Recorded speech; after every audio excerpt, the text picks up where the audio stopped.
Hello, and welcome to the Neuroscience and Yoga Community Showcase. My name is Carolyn Crow.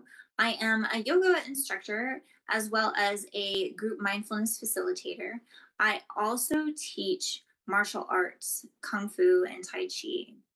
The topic that I am presenting today is my experience in teaching groups that have experienced significant stress or are having anxiety, teaching them gratitude and compassion practices. These practices, I feel, in particular for groups that are at risk or have experienced trauma, develops a greater connection and trust between the students and the teacher. And it almost creates a universal language, as it were, to facilitating stress reduction, to building resilience within these groups. The populations that I typically teach are youth from the ages of early elementary through college. These classes are most often taught within a school setting or within an after school program. The classes are typically provided through a nonprofit grant that is received by the school or facility, or because budget is defined and a particular school or teacher at that school requests the class. Most of the students that I work with are in an at-risk category or with high adverse childhood experience scoring. And that is usually identified again through the process of applying to and facilitating the grant or by the facility itself.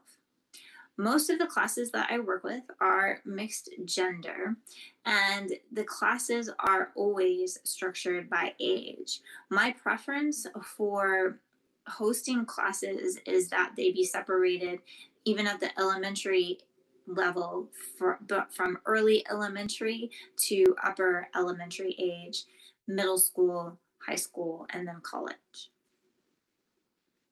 The classes that I teach, these programs typically run weekly for a given school semester. Budget, of course, is sometimes a constraint on how lengthy these programs can be. And so my classes that I have taught have ranged from 4 in total sessions to 12 sessions an entire semester. The practices that I generally deliver begin with some sort of discussion or group talk around the introduction of the topic. So I will ask the students to help me define what is gratitude or what is compassion. And then, of course, due to limitations in age comprehension as well as intellectual comprehension, you might have to distill those definitions to generate some sort of dialogue by changing the word gratitude to thankfulness, for example. Or in an early elementary setting, you might change the word gratitude and thankfulness into what makes you happy. Again, compassion can be distilled down even further to talking about what is love, or how do we love, who do we love. There might also be an option to pursue kindness in that capacity as well. Classes in the middle section will engage the students as a group beyond just talking by getting them up and moving.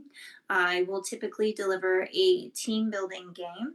A couple of examples of those might be a game where students are paired with one another to be mirrors. So one person is the lead, one person is the mirror, and they create some sort of a game, a dance, an exercise, something like that between the two of them. Another game that is played is gratitude charades.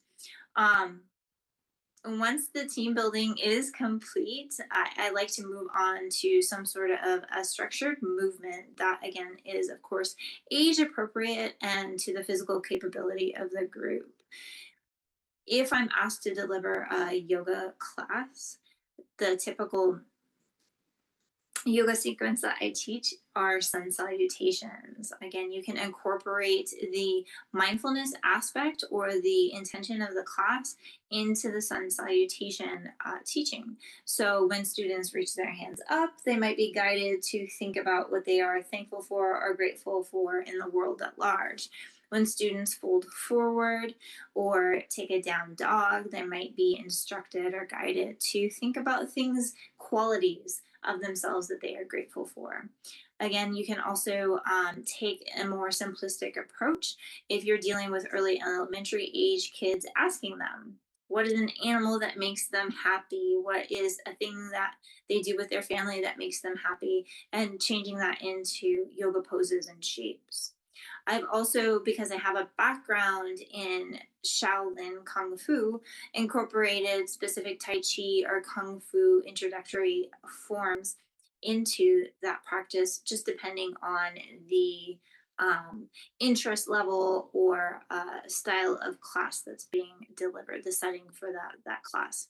There are qigong and tai chi forms that specifically deal with compassion and incorporate that meditation into the movement. You might look up the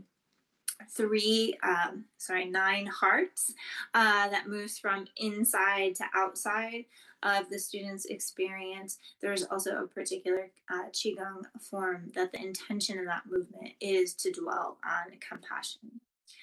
And lastly, the end of every single class that I lead includes a restful period. And that also incorporates a led mindfulness. The script for that mindfulness will either be a distilled version of a gratitude script that is meant for an age appropriate digestion. There is also a compassion, a version of the Buddhist metta or loving kindness compassion script that I deliver. Classes are always different sizes. So the facility might provide you a very large gym space to deliver your class, but they also might be restricted to holding that class in the classroom itself, where just tables, chairs, and desks are moved back. So you'll always have to accommodate the space and the movement that you incorporate into the class. I encourage teachers to be comfortable with what they're delivering and not to go too far off what they would naturally enjoy teaching to other populations as well. The one thing I do ask for facilities is to make sure that the space can be void of distraction as much as possible. So, an opportunity at the end for quiet where people are not coming in and out to request students' attention. Always with groups aged 18 or younger, I do request that another teacher or staff member be present for the entire class. And this is just so you can defer to them any behavioral problems that might come up, or just the occasional question on, can I use the restroom? Might I go get a drink of water? In my experience, self compassion has been one of the most difficult, but also one of the most rewarding aspects of teaching compassion to students. So, studies that I have read show that self compassion is probably the greater influence that affects a person's resilience to stress or anxiety. However, it's sometimes the hardest for us to really navigate ourselves, finding reasons that we should be loving toward ourselves. And this is why, because given the program's short duration, that I'm only with students for a brief amount of time, a semester at most, I really keep my focus with gratitude and compassion practices to things that are related to intimate family, caregivers, friends, as well as the self. And I also encourage and have learned this over time when delivering these experiences to students that it works best that I talk less in terms of defining what these feeling should feel like, what gratitude should look like, how compassion should be delivered. And I exemplify that myself within the classroom setting. So on this slide, I've just given a couple of examples. I might say, thank you for allowing me to spend time with you.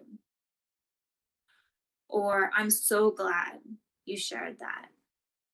And I use large pauses or significant pauses in my discussion to bring home the fact that this is a teaching moment, that this is an example of compassion or gratitude.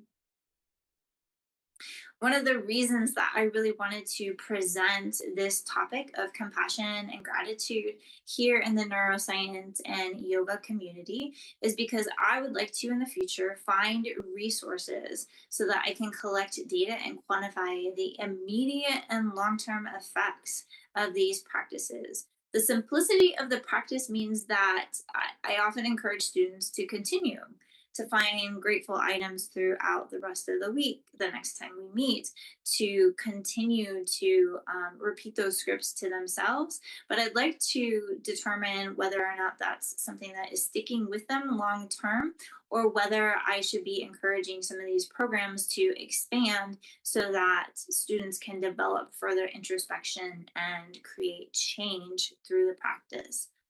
I would also like to be able to find out the effectiveness of these tools at larger events, events in particular that involve communities that the students have access to. Because I would like to find that these programs go beyond just being called something yoga or exercise or movement and can be taught in such a way to teachers, to parents, to those adults that are in the community, such that the practice can be handed down generation to generation and might have influence on early socialization. There's a lot of material to study. There are very, very many studies that you can look up through search. My favorite references for this particular practice are the Greater Good at berkeley.edu. There are compassion studies that reference, again, how stress is mitigated using these tools. There is also a section of the berkeley.edu website that is dedicated to the science of gratitude. They released a white paper in 2018 that has kind of blossomed into other articles and materials. And then finally, I have listed there the history, practice, and science of compassion and loving kindness meditation. You might use that link to learn more about what is the Buddhist tradition of loving kindness and compassion and understand how I've kind of, again, shrunk it or distilled it, particularly for use in the youth community. Finally, I would love to hear from you if you've joined this talk and there's something more learning that you're interested in, or would like to connect further. Please, please, please reach out to me through my website, Unity Movement and Mindfulness. I also have video content on the website that shows examples related to the youth section of those scripts for gratitude and compassion. Thank you. Thank you so much for being here today. I appreciate you.